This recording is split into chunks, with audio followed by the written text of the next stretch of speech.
Hallelujah. So 7ನೇ ತಿಂಗಳು ಒಂದು ಪರಿಪೂರ್ಣ. ಹಲ್ಲೆಲೂಯ ಹೇಳಿ.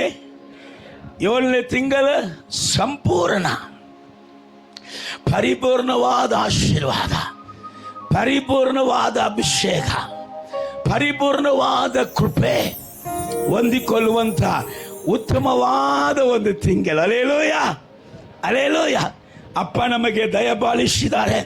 ಈ ಪರಿಪೂರ್ಣವಾದ ತಿಂಗಳಲ್ಲಿ ದೇವರು ಕೊಡುವಂಥ ವಾಗ್ದಾನ ಗಮನಿಸೋಣ. ಓದುವುದನ್ನ 1 ಅರಸರ ಪುಸ್ತಕ 19ನೇ ಅಧ್ಯಾಯ 11ನೇ ವಾಕ್ಯ. ನೀನು ಹೊರಗೆ ಬಂದು ಪರ್ವತ ಮೇಲೆ ಯೆಹೋವನ ಮುಂದೆ ನಿಲ್ಲು. ಪರ್ವತ ಮೇಲೆ ಯೆಹೋವನ ಮುಂದೆ ನಿಲ್ಲು. ಹಲ್ಲೆಲೂಯ ಹೇಳ್ರಿ, ಹಲ್ಲೆಲೂಯ. ಸೊ ಕನ್ನಡ ಬೈಬಲ್ ಹೇಳುತ್ತೆ, ಆಗ ತಿರುಗಿ ದೇವರು 7ನೇ ತಿಂಗಳಲ್ಲಿ ತನ್ನ ದೇವ ಮನುಷ್ಯನಿಗೆ ಕರ್ತನ ಮಾತು, ಕರ್ತನ ವಾಣಿ ಅಲ್ಲಿ ಉಂಟಾಗುತ್ತೆ. ನೀ ತಿರುಗಿ, ನೀನು ಹೊರಗೆ ಬಾ. ಹೊರಗೆ ಬಂದು ಎಲ್ಲಿ ಬಂದು ನಿಲ್ಲು? ಉನ್ನತವಾದ ಸ್ಥಳದಲ್ಲಿ, ಅಮೂಲ್ಯವಾದ ಸ್ಥಳದಲ್ಲಿ, ಮಹಿಮೆ ತುಂಬಿದಂತ ಸ್ಥಳದಲ್ಲಿ, ಬೆಟ್ಟದ ಮೇಲೆ. ನೀನ್ ಬಾಳವಾಗಿ ಇರುವುದಕ್ಕಾಗಿ ಕರೆಯಲ್ಪಟ್ಟವನಲ್ಲ.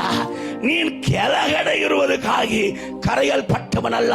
ನೀನ್ ತಲೆಯಾಗಿ ಇರುವುದಿಗೆ, ನೀನ್ ಮೇಲಾಗಿ ಇರುವುದಿಗೆ ಕರೆಯಲ್ಪಟ್ಟವನಲ್ಲವೇ, ಕರೆಯಲ್ಪಟ್ಟವನಲ್ಲವೇ. ನೀನ್ ಹೊರಗೆ ಬಂದು ನನ್ನ ಮುಂದೆ ಬೆಟ್ಟದ ಮೇಲೆ ನಿಲ್ಲು. ಹಲ್ಲೆಲೂಯ ಹೇಳೆ, ಹಲ್ಲೆಲೂಯ. ಎಲ್ಲಿ ಬಂದು ನಿಲ್ಲ? ಬೆಟ್ಟದ ಮೇಲೆ, ಉನ್ನತವಾದ ಸ್ಥಳದಲ್ಲಿ ಬಂದು ನಿಲ್ಲು. ಹಾಗಾದ್ರೆ ದೇವ ಮನುಷ್ಯನು ಇರುವಂತ ಸ್ಥಳ ಯೋಗ್ಯವಾದ ಸ್ಥಳದಲ್ಲಿ ಇರಲಿಲ್ಲ. ಹಲ್ಲೆಲೂಯ. ಅಲ್ಲಿ ದೇವ ಮನುಷ್ಯನಾಗಿರುವಂತ ಎಲ್ಲಿಯನ್ನು ಅವರು ಚೂಸ್ ಮಾಡಿಕೊಂಡಿದಂತ ಸ್ಥಳ ಅವರಿಗೆ ಆಶೀರ್ವಾದವಾದ ಸ್ಥಳ ಅಲ್ಲ, ಅವರಿಗೆ ಉನ್ನತವಾದ ಸ್ಥಳ ಅಲ್ಲ. ದೇವರ ಉದ್ದೇಶ, ಮಗನೇ, ಸೇವಕನೇ, ನೀನು ಉನ್ನತವಾದ ಸ್ಥಳದಲ್ಲಿ ನಿಲ್ಲುವುದಕ್ಕಾಗಿ ಕರೆಯಲ್ಪಟ್ಟವನಲ್ಲವೇ. ನೀನು ಇದ್ದಂಥ ಸ್ಥಳ ಸರಿಯಿಲ್ಲ, ನೀನು ಉನ್ನತಕ್ಕೆ ಬಾ.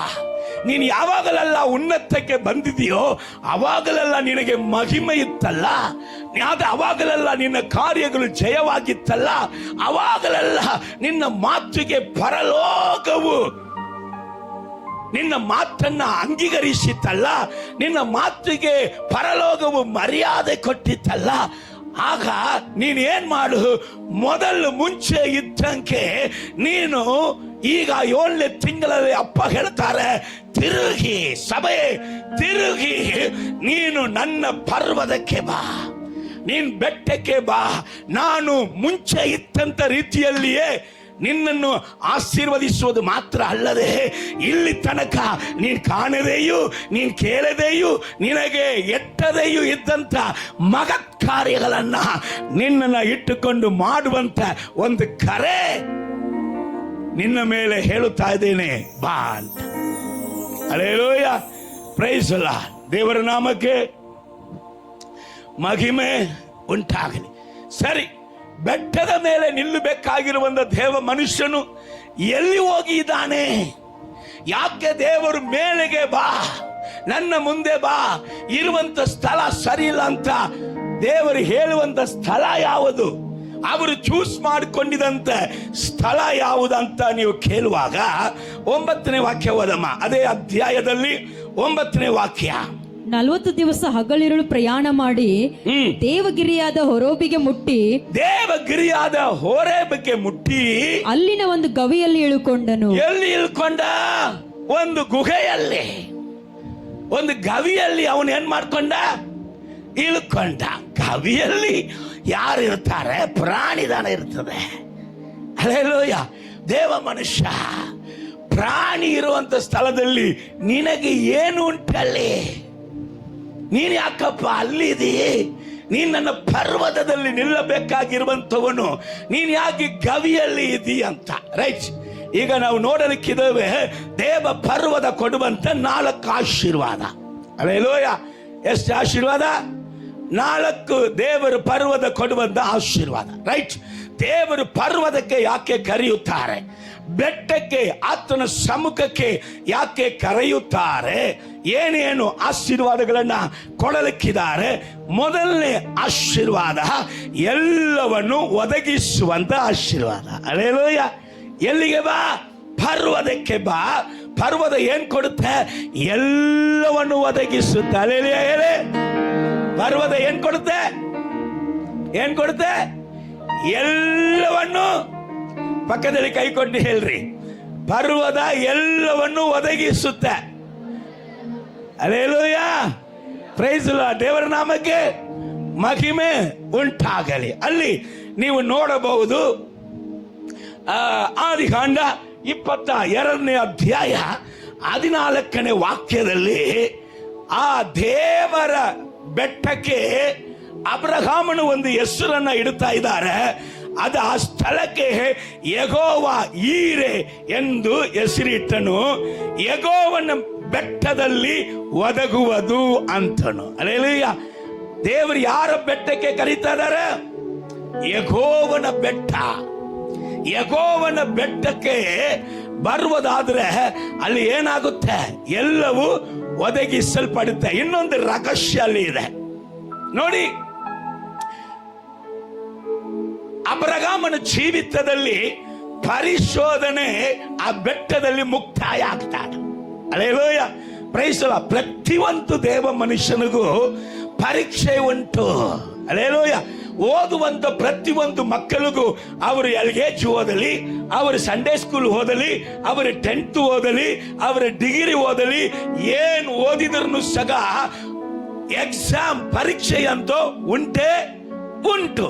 ಅದರಲ್ಲಿ ಯಾರು ಬರೆದು ಕಲಿತಾನೋ ಅವನಿಗೆ ಫಸ್ಟ್ ಅಂದರು, ಸೆಕೆಂಡ್ ಅಂದರು, ಥರ್ಡ್ ಅಂತರು. ಹಲ್ಲೆಲೂಯಾ. ಯಾರಿಗೆ? ಗೆದ್ದವರಿಗೆ. ಆದ ಕಾರಣ ಆತ್ಮೀಕ ಜೀವಿತದಲ್ಲಿ ಪರಲೋಕದಲ್ಲಿ ಹೋಗಿ ನಿಂತುಕೊಳ್ಳುವವರಿಗೆ ಪರೀಕ್ಷೆ ಇಲ್ಲದೆ ಹೇಗಿರುತ್ತದೆ? ಎಲ್ಲರಿಗೂ ಎಕ್ಸಾಮ್ ಇರುತ್ತೆ. ಹಲ್ಲೆಲೂಯಾ. ಹಾಗೆಯೇ ಅಬ್ರಹಾಮನನ್ನ ದೇವರು 75 ವಯಸ್ಸಲ್ಲಿ ಕರೆದು 25 ವಯಸ್ಸು ತನಕ ಅವನಿಗೆ ಹೇಳಿದಂತ ವಾಗ್ದಾನವನ್ನ ಏನ್ ಮಾಡಿಲ್ಲ? 25 ವರ್ಷ 75 ವಯಸ್ಸಲ್ಲಿ ಕರೆದು 100 ವಯಸ್ಸು 25 ವರ್ಷ ಅವನಿಗೆ ವಾಗ್ದಾನವನ್ನ ನೆರವೇರಿಸಿಲ್ಲ. ಆದರೆ 25 ವರ್ಷ ಅವನನ್ನ ದೇವರು ಪರಿಶೋಧನೆ ಮಾಡಿದಾಗ ಅವನು ಉತ್ತಮನಾಗಿಯೇ ಇದ್ದ, ಅವನ ನಂಬಿಗಸ್ತನಾಗಿಯೇ ಇದ್ದ. ಆಮೇಲೆ ದೇವರು ಶ್ರೇಷ್ಠ ಪುತ್ರನನ್ನ ಈ ಶಾಖನನ್ನ ಕೊಟ್ಟ ನಂತರ ಈಗ ದೇವರು ಇನ್ನೊಂದು ಪರೀಕ್ಷೆ, ಮೇನ್ ಪರೀಕ್ಷೆ ದೇವರು ಮಾಡ್ತಾರೆ. ಏನ್ ಮಾಡ್ತಾರೆ? ನಾನು ಕೊಟ್ಟಂತ ಈ ಒಬ್ಬನೇ ಮಗನನ್ನ ನೀ ನನಗೆ ಏನ್ ಮಾಡಬೇಕು? ಬಲಿ ಕೊಡಬೇಕು ಎಂಬುದಾಗಿ ಒಂದು ದೊಡ್ಡ ಪರಿಶೋಧನೆ ಅವನ ಜೀವಿತದಲ್ಲಿ ಬರ್ತಾ ಇದೆ. ಆದರೆ ಈ ಪರಿಶೋಧನೆ ದೇವರು ಅವನಿಗೆ ಮಾಡುವಾಗ ಯಾರ ಹತ್ರನೂ ಮಾತಾಡಿಲ್ಲ. ಯಾರ ಹತ್ರನೂ ದೇವರು ಅವನಿಗೆ ಹೇಳಿದದನ್ನ ಯಾರ ಹತ್ರನೂ ಏನ್ ಮಾಡಿಲ್ಲ?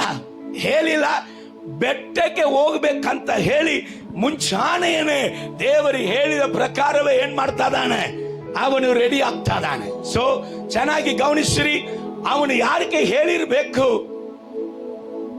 ಈ ಸಾಕನನ್ನ ಅಡೆದಂತ ತಾಯಿಕಾದ್ರೂ ಹೇಳಿರ್ಬೇಕು, ಸಾರಾಳಕ್ಕಾದ್ರೂ ಹೇಳಿರ್ಬೇಕು. ಹೇಳಿಲ್ಲ. ಅವನ ಸಂಗಡ ಕೆಲಸದವರನ್ನ ಕರ್ಕೊಂಡು ಹೋಗ್ತಾ ಇದ್ದಾನೆ, ಅವ್ರಿಗಾದ್ರೂ ಹೇಳಿರ್ಬೇಕು. ಹೇಳಿಲ್ಲ. ಇಲ್ಲ, ಬಲಿ ಕೊಡ್ಬೇಕಂತ ಬಲಿಯಾಗಿ ಇರುವಂತ ತನ್ನ ಮಗನು ಈಸಾಕನು ಅವನಕ್ಕಾದ್ರೂ ಹೇಳಿರ್ಬೇಕು. ಹೇಳಿಲ್ಲ. ಕೆಲವರು ಒಂದು ಮಾತುಗಳನ್ನ, ಸಮಸ್ಯೆಗಳನ್ನ ಕೇಳುತ್ತಾರೆ. ಸಮಟೈಮ್ಸ್ ಯಾಕೆ ಅಬ್ರಹಾಮ್ ನಮಗೆ ಹೇಳದೆ ಇದನ್ನ ಮಾಡಿದ ಅಂತ ಕೇಳುತ್ತಾರೆ. ಅಬ್ರಹಾಮ್ ಒಂದು ವೇಳೆ ಹೇಳಿದರೆ ಆ ದೇವರ ಚಿತ್ತ, ದೇವರ ತಿಟ್ಟ ನೆರವೇರಲಿಕ್ಕೆ ಸಾಧ್ಯ ಇಲ್ಲ. ಎಲ್ಲವನ್ನು ಎಲ್ಲ ಸಂದರ್ಭದಲ್ಲಿ ಅಬ್ರಹಾಮ್ ಗಂಡು ಮಕ್ಕಳಾಗಿರಬಹುದು, ಅಬ್ರಹಾಮ್ ಹೆಣ್ಣು ಮಕ್ಕಳಾಗಿರಬಹುದು, ಕರ್ತನಿಗೂ ನಿಮಗೂ ನಡೆಯುವಂತ ಕೆಲವಂತ ಕಾರ್ಯದಲ್ಲಿ ಅದರಲ್ಲಿ ಸಸ್ಪೆನ್ಸ್, ಅದನ್ನ ಅಂತ ಒಂದು ರಹಸ್ಯಗಳನ್ನ ಕಾಪಾಡಿಕೊಳ್ಳುವಂತ ಒಂದು ಪರಿಜ್ಞಾನ ನಮ್ಮಲ್ಲಿ ಇದ್ರೆ ಮಾತ್ರ ಪರಿಶೋಧನೆಯಲ್ಲಿ ನಾವು ಗೆಲ್ತೇವೆ. ಹಲ್ಲೆಲೂಯ. ಬಿಟ್ಬಿಡಿ. ಇಲ್ಲಿ ಒಂದು ವೇಳೆ ಸಾರಾಳ್ ಕೇಳಿರ್ಬೋರಾಯ್ತು, ಏನಪ್ಪ ದೇವರು ನಿನಗೆ ಹೇಳಿಕೊಟ್ರ, ತನ್ನ ಸ್ವಂತ ಹೆಂಡತಿ ನಿನ್ನ ಎಲುಬಿನಿಂದ ಬಂದಂದ ಎಲುಬು, ನಾ ನಿನ್ನ ಸಹಕಾರಿ, ನೀನ್ ಯಾಕೆ ನನಗೆ ಹೇಳಬಾರ್ದ ಅಂತ ಒಂದು ವೇಳೆ ಆಕೆ ಕೇಳಿ, ಇವನು ಯಾಕೆ ಹೇಳಿಲ್ಲ ಗೊತ್ತಾ ನಿಮಗೆ?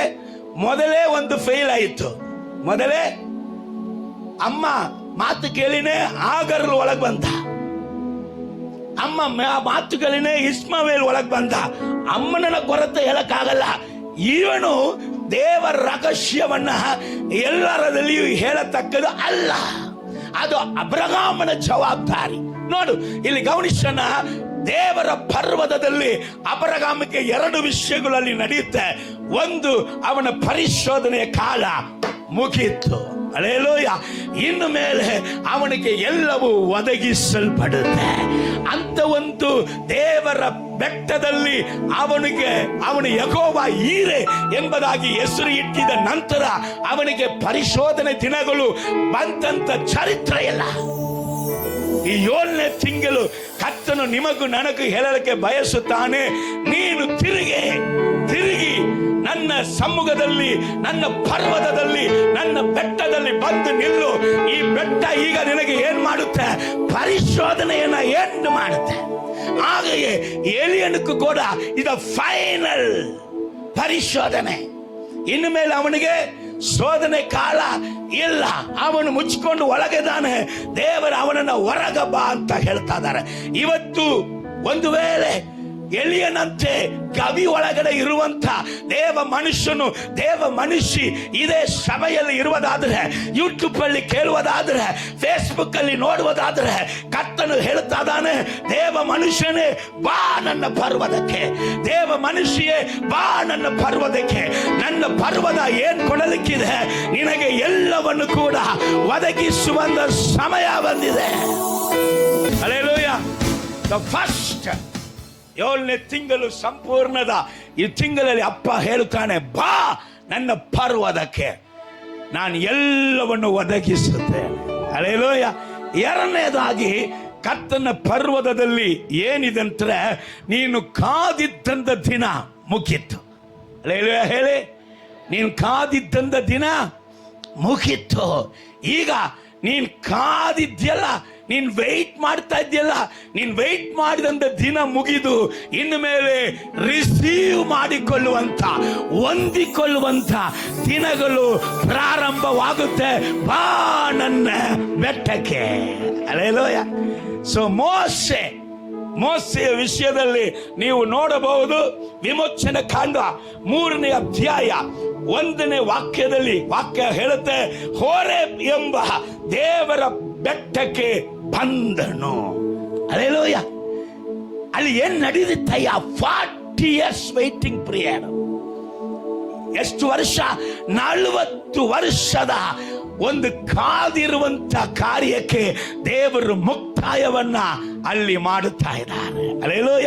ಕರ್ತನ ವಾಗ್ದಾನ 40 ವರ್ಷ ಮುಂಚೆ ಬಂತು. ಈಗ ವಾಗ್ದಾನ ನೆರವೇರುವಂತ ಕಾಲ ಬಂದಾಗ ಅವನನ್ನ ದೇವರು ಎಲ್ಲಿಗೆ ಕರ್ಕೊಂಡ್ ಬರ್ತಾ ಇದ್ದಾರೆ ಅವನಿಗೆ ಗೊತ್ತಿಲ್ಲದೆ ಅವನು ಹೋರೇಬ್ ಎಂಬುದಾದ ದೇವ ಪರ್ವತದಲ್ಲಿ ಬಂದು ನಿಂದನು ಎಂಬುದಾಗಿ. ಹಲ್ಲೆಲೂಯ. ದೇವ ಮನುಷ್ಯ ಆತ್ಮೀಕವಾಗಿ ಕೆಲವೊಂದು ಕಾರ್ಯಗಳಲ್ಲಿ ದೇವರ ಬಳಿಯಲ್ಲಿ ಕಾದಿದ್ದೀರಾ, ಅಥವಾ ಆರ್ಥಿಕವಾಗಿ ದೇವರ ಬಳಿಯಲ್ಲಿ ಕಾದಿದ್ದೀರಾ?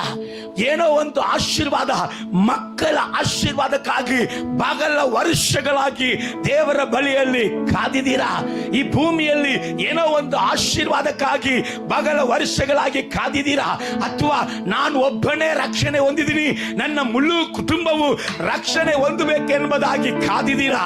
ಅಥವಾ ನಾನ್ ತಾನೇ ರಕ್ಷಣೆ ಹೊಂದಿದೆ, ಇನ್ನು ನನ್ನ ಗಂಡ ರಕ್ಷಣೆ ಹೊಂದಿಲ್ಲ, ತನ್ನ ಗಂಡನ ರಕ್ಷಣೆ ಬೇಕೆಂಬುದಾಗಿ ಕಾದಿದ್ದೀರಾ? ಅಥವಾ ಮಕ್ಕಳು ಮಾತು ಕೇಳದೆ ಅವರು ಹಾದಿ ತಪ್ಪಿ ಹೋಗಿದ್ದಾರೆ, ನನ್ನ ಮಕ್ಕಳು ಒಳ್ಳೆ ಹಾದಿಗೆ ಬರಬೇಕು, ಅದಕ್ಕೋಸ್ಕರ ನಾನು ಪ್ರಾರ್ಥಿಸುತ್ತೇನೆ ಎಂಬುದಾಗಿ ಕಾದಿದ್ದೀರಾ? ನೀವು ಯಾವ ವಿಷಯಕ್ಕೆ ಕಾದಿದ್ದೀರೋ ಕರ್ತನು 7ನೇ ತಿಂಗಳಲ್ಲಿ ಹೇಳ್ತಾನೆ, ನಿನ್ನ ವೇಟಿಂಗ್ ಪೀರಿಯಡ್ ಮುಗಿಯಿತು, ಇನ್ನು ಮೇಲೆ ನೀನು ಹೊಂದಿಕೊಳ್ಳುವಂತ ಸಮಯ ಸ್ಟಾರ್ಟ್ ಆಗಿದೆ, ಬಾ ನನ್ನ ಬರುವುದಕ್ಕೆ. ಹಲ್ಲೆಲೂಯಾ. ಕಾದಿರುವಾಗ ಏನಾಗುತ್ತೆಯ? ಕಾದಿರುವಾಗ ಹೃದಯವು ಬಳಲುತ್ತೆ. ಕಾದಿರುವಾಗ ಬಹಳ ಬಗಲ ದಿವಸವು ಕಾದಿರುವ ಯಾನೋತ್ತಿಗಳು 13ನೇ ಅಧ್ಯಾಯ 12ನೇ ವಾಕ್ಯ ಹೇಳುತ್ತೆ, ಬಹಳ ದಿವಸವಾಗಿ ಕೋರಿದಕ್ಕೆ ತಡವಾದರೆ ಮನಸ್ಸು ಬಳಲುವುದು. ಪ್ರಾರ್ಥನೆ ಮಾಡಿ ಪ್ರಾರ್ಥನೆಯ ಕಾರ್ಯಕ್ಕಾಗಿ ನನ್ನ ಕರ್ತನು ಕೊಡುತ್ತಾನೆ ಎಂಬುದಾದ ಕಾರ್ಯಕ್ಕೆ ಎದುರು ನೋಡುತ್ತಾ ಇರುವಾಗ ಅದು ಬರದೇ ಇದ್ದಂತ ಕಾರ್ಯದಲ್ಲಿ ಹೃದಯವು ಬಳಲುತ್ತೆ. ಆದರೆ ವಾಕ್ಯ ಹೇಳಿದೆ, ಕೈಗೂಡಿದ ಇಷ್ಟಾರ್ಥವು ಜೀವ ವೃಕ್ಷವು. ಕರಗಳ ತಟ್ಟು. ಈ 7ನೇ ತಿಂಗಳಲ್ಲಿ ನಿನಗೆ ಜೀವ ವೃಕ್ಷ ನಿನ್ನ ಕೈ ಕೂಡುವಂತ ಒಂದು ಸಮಯ. ಹಲ್ಲೆಲೂಯ. ಕರ್ತನು ಹೇಳುತ್ತಾನೆ, ಬಾ ನನ್ನ ಪ್ರಸನ್ನತೆಗೆ, ಬಾ ನನ್ನ ಸಮ್ಮುಖಕ್ಕೆ, ಬಾ ನನ್ನ ಪರ್ವತಕ್ಕೆ. 2ನೇ ವಿಷಯ, ಎಲ್ಲವನ್ನು ಕೂಡ ನೀನು ಕಾದಿದ್ದಂತ ದಿನಗಳನ್ನ ಮುಗಿಸಿ ನಾನು ಏನೆಲ್ಲ ನಿನಗೆ ಕೊಡುವೇನು ಎಂಬುದಾಗಿ ಹೇಳಿದೇನೋ ಅದು ಎಲ್ಲವೂ ನಿನಗೆ ಕೊಡಲ್ಪಡುತ್ತೆ, ಒದಗಿಸಲ್ಪಡುತ್ತೆ. ಹಲ್ಲೆಲೂಯ. ನೀನು ಹೊಂದಿಕೊಳ್ಳಲಿಕ್ಕೆ ಬಾ ನನ್ನ ಪರ್ವತಕ್ಕೆ ಅಂತ. ಹಲ್ಲೆಲೂಯ. ನೀವು ಇಬ್ರಿಯ ಪತ್ರಿಕೆಯಲ್ಲಿ ಒಂದು ಆತ್ಮೀಕ ವಿವರಣೆ ಅಲ್ಲಿ ಹೇಳುತ್ತಾ ಇದೆ. ಯಾಕಂದ್ರೆ ಮೋಶೆ ಅವನ ಕುರಿತಾಗಿ ಎಲ್ಲರಿಗೂ ಗೊತ್ತು. ಹೊಸಬರಿಗೆ ಸ್ವಲ್ಪ ಹೇಳ್ತೇನೆ. ಮೋಶೆ ಎಂಬುದಾದ ಒಬ್ಬ ವ್ಯಕ್ತಿ ಅರಣ್ಮನೆಯಲ್ಲಿ ಬೆಳೆದ. ಅವನ ಅನ್ಯ ಅರಣ್ಮನೆಯಲ್ಲಿ ಬೆಳೆದ. ಆದರೆ ಅವನಿಗೆ 40 ವಯಸ್ಸು ಹತ್ರ ಬಂದಾಗ, ನಾನು ಐಗುಪ್ತ ಫರೋಹನ ಕುಟುಂಬದವನಲ್ಲ, ನಾನು ಇಸ್ರಾಯೇಲರ ಕುಟುಂಬದವನು. ನನ್ನ ದೇವರು ಇವರು ಆರಾಧಿಸುವಂತ ದೇವರು ಅಲ್ಲ. ನನ್ನ ದೇವರು ಆಕಾಶ ಭೂಮಿಯನ್ನ ನಿರ್ಮಿಸಿದಂತ ಸರ್ವಶಕ್ತನಾದ ದೇವರು. ನನ್ನ ಕುಲವು ಇಸ್ರಾಯೇಲರ ಕುಲ. ನಾನು ಅರಣ್ಮನೆಯಲ್ಲಿ ಇರುವುದಕ್ಕಿಂತ ಇಸ್ರಾಯೇಲರಲ್ಲಿ ಇರುವುದೇ ಶ್ರೇಷ್ಠ. ಯಾಕೆ ನಾನು ಅರಣ್ಮನೆಯಲ್ಲಿ ಆ ದೇವರು ನನ್ನನ್ನು ಬೆಳೆಸಿದ್ರಂದ್ರೆ, ಇಸ್ರಾಯೇಲರಿಗೆ ನಾನೇ ನಾಯಕನಾಗಿರಬೇಕು, ಇಸ್ರಾಯೇಲರಿಗೆ ನಾನೇ ಬಿಡುಗಡೆ ಕೊಡಬೇಕು. ನನ್ನಿಂದಲೇ ದೇವ ಬಿಡುಗಡೆ ನನ್ನ ಜನಾಂಗಗಳಿಗೆ ಉಂಟಾಗಬೇಕೆಂಬುದಾದ ಅರಿವು ಅವನ ಒಳಗಡೆ ಬಂದ ಕೂಡಲೇ, ನಾನು ಅರಣ್ಮನೆಯಲ್ಲಿ ಇರುವುದಕ್ಕಿಂತ ಟೆಂಟ್ ಅಲ್ಲಿ ನನ್ನ ಜನರ ಬಳಿಯಲ್ಲಿ ಇರುವುದು ಉತ್ತಮ ಅಂತ ಹೊರಗೆ ಬಂದು ತನ್ನ ಜನರಿಗೆ ನ್ಯಾಯ ಮಾಡುತ್ತಾ ಇರುವಾಗ, ತನ್ನ ಜನರಿಗೆ ವಿರುದ್ಧವಾಗಿ ಅಲ್ಲಿ ಐಗುಪ್ತಿಯಲ್ಲಿ ಇರುವಂತ ಒಬ್ಬ ವ್ಯಕ್ತಿ ತನ್ನ ಇಸ್ರಾಯೇಲರನ್ನ ಬಡಿಯುವಾಗ, ಇವನು ಇಸ್ರಾಯೇಲರಿಗೋಸ್ಕರ ಅವನನ್ನು ಕೊಂದುಬಿಟ್ಟ. ಮಾರನೇ ದಿವಸ ಇಬ್ಬರು ಇಸ್ರಾಯೇಲರು ಜಗಳ ಆಡ್ತಾರೆ. ಅವಾಗ ಹೇಳುತ್ತಾನೆ, ಅಪ್ಪ ನೀವು ಇಬ್ಬರು ಸಹೋದರರಲ್ಲವೇ, ನೀವು ಜಗಳ ಮಾಡಬಹುದಾ? ನೀವು ಜಗಳ ಮಾಡಬಾರದು, ನಾವು ಇಬ್ಬರು ಒಂದೇ ಅಂತ ಹೇಳುವಾಗ, ಅದರಲ್ಲಿ ಒಬ್ಬ ಇಸ್ರಾಯೇಲನು ಹೇಳ್ತಾ ಇದ್ದಾನೆ, ನಿನ್ನೆ ಐಗುಪ್ತ್ಯನನ್ನ ಕೊಂದಂತ ರೀತಿಯಲ್ಲಿ ನನ್ನನ್ನು ಕೊಲ್ಲಕ್ ಬರ್ತೀಯನೇ ಅಂತ ಹೇಳಿ ತನ್ನ ದರ್ಶನವನ್ನ, ದೇವರು ತನ್ನನ್ನು ಕಳಿಸಿಕೊಟ್ಟಿದ್ದನ್ನ, ತನ್ನ ತ್ಯಾಗವನ್ನ ಇವರು ಅರ್ಥ ಮಾಡಿಲ್ಲ ಅಂತ ಹೇಳಿ ಅವನೇನ್ ಮಾಡ್ತಾ ಇದ್ದಾನೆ, ಐಗುಪ್ತ ದೇಶ ಬಿಟ್ಟು ಓಡುತ್ತಾನೆ. ಅವಾಗ ಹಳೆಯ ಒಡன்பಡಿಕೆಯಲ್ಲಿ ಅದನ್ನ ಓದಿ ನೋಡುವಾಗ, ಇವನು ಏನು ಫರೋಹನ ಅರಸನು ಇವನನ್ನ ಕೊಂದು ಬಿಡುತ್ತಾನೋ ಅಂತ ಹೆದರಿ ಓಡಿದಂತೆ ಒಂದು ಕಾರ್ಯಗಳನ್ನ ನೋಡಬಹುದು. ಅದರ ಪರಿಶುದ್ಧ ಆತ್ಮನು ಅದನ್ನ ಇಬ್ರಿಯ ಪತ್ರಿಕೆಯಲ್ಲಿ ಬರೆಯುವಾಗ ಬೇರೆ ರೀತಿಯಲ್ಲಿ ಬರೆಯುತ್ತಾ ಇದ್ದಾನೆ. ಓದನ ಇಬ್ರಿಯ ಪತ್ರಿಕೆ 11ನೇ ಅಧ್ಯಾಯ 27ನೇ ವಾಕ್ಯ. ಅವನು ಅರಸನ ರೌದ್ರಕ್ಕೆ ಭಯಪಡದೆ ಐಗುಪ್ತ ದೇಶವನ್ನು ಬಿಟ್ಟು ಹೋದದ್ದು ನಂಬಿಕೆಯಿಂದಲೇ. ಅವನು ಅದೃಶ್ಯನಾಗಿರುವ ಆತನನ್ನು ದೃಷ್ಟಿಸುವವನು ಎಂಬಂತೆ ದೃಢಚಿತ್ತನಾಗಿದ್ದನು. ಏನು ಕೇಳ್ತದೆ? ಅವನ ಅರಸನ ರೌದ್ರಕ್ಕೆ ಭಯಪಟ್ಟುಕೊಂಡು ಹೋಗ್ಲಿಲ್ಲಪ್ಪ. ಅವನಿಗೆ ಗೊತ್ತಾಯ್ತು, ಇದು ದೇವರ ಸಮಯ ಅಲ್ಲ, ಇದು ದೇವರ ಟೈಮ್ ಅಲ್ಲ. ನಾನು ನನ್ನ ಮಕ್ಕಳಿಗೆ ನಾಯಕನಾಗಿಯೇ ಇರಬೇಕು. ನನ್ನ ಮೂಲಕವಾಗಿಯೇ ನನ್ನ ದೇವರು ನನ್ನ ಜನಾಂಗಗಳಿಗೆ ಬಿಡುಗಡೆಯನ್ನು ಕೊಡ್ತಾರೆ.